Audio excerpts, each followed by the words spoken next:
సమగ్ర శిక్షలో భాగంగా ఈ ఉద్యమాన్ని చేపట్టామండి. ఏంటంటే మేము ఎన్నో సంవత్సరాలుగా ఈ సర్వశిక్ష అభియాన్లో ఉన్నప్పటి నుంచి ఇప్పుడు సమగ్ర శిక్ష వరకు 15 సంవత్సరాలుగా తెలంగాణలో ఉన్నటువంటి విద్యార్థుల కోసం మేము ఎంతగానో పోరాడుతూ వాళ్ళకు మేము మంచి విద్యాబుద్ధులు అందించడంలో ఒక్కరు కాదండి, చాలా వింగ్స్లో మేము పనిచేస్తున్నాము. పిల్లలు ఉదయం లేచిన దగ్గర నుంచి పడుకునేంత వరకు వాళ్ళకి కావాల్సినటువంటి ప్రతి నీడ్స్ని మేము సమకూరుస్తూ ఆఫీస్ వర్కే కానీ, విద్యే కానీ, వాళ్ళకి కావాల్సిన కుకింగ్ సెక్షనే కానీ అన్ని వింగ్స్ కలిసి పనిచేస్తూ తెలంగాణలో ఉన్నటువంటి పేద విద్యార్థులు అయినటువంటి పిల్లలకు మేము విద్యను అందిస్తున్నాం. కానీ మాకు సరైన వేతనం అనేది అందకుండా మేము ఎన్నో ఇబ్బందులు పడుతున్నామండి.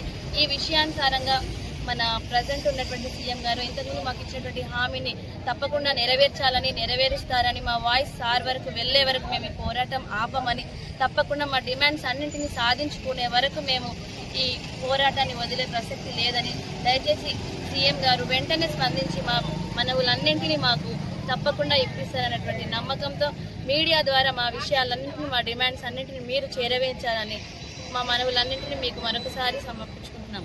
Thank you. శిక్ష రాష్ట్ర ఉద్యోగ సంఘం పిలుపు మేరకు అన్ని జిల్లాలలో కలెక్టరేట్ కార్యాలయం ముందు డిసెంబర్ 10 నుండి సమగ్ర శిక్ష ఉద్యోగులను రెగ్యులరైజ్ చేసి వాళ్ళ డిమాండ్లను నెరవేర్చే వరకు నిరసన కార్యక్రమాలు తెలియజేస్తూ నిరవధిక సమ్మెను కొనసాగిస్తున్నాము. గత సంవత్సరము మేము మా యొక్క డిమాండ్లను నెరవేర్చే కోసం చేసే సమ్మెలో భాగంగా అప్పుడున్న PCC అధ్యక్షుని హోదాలో ప్రస్తుత ముఖ్యమంత్రి రేవంత్ రెడ్డి గారు వచ్చి మాకు సంఘీభావం తెలియజేసి మీకు 100 రోజులలో కాంగ్రెస్ ప్రభుత్వం వస్తే 100 రోజులలో మీకు వెంటనే రెగ్యులరైజ్ చేసి మీ అందరినీ సచివాలయానికి పిలిచి మీ అందరికీ రెగ్యులరైజ్ చేస్తానని హామీ ఇచ్చారు. ఆ 100 రోజులు గడిచిపోయి ఇంకా 1 సంవత్సరం గడిచినప్పటికీ కూడా మా యొక్క సమస్యలను పట్టించుకోలేదని ఒక సమస్యలను నెరవేర్చాలని మేము అందరం కూడా రోడ్డుపై బైఠాయించి ఈ యొక్క నిరవధిక సమ్మెను కొనసాగిస్తున్నాము.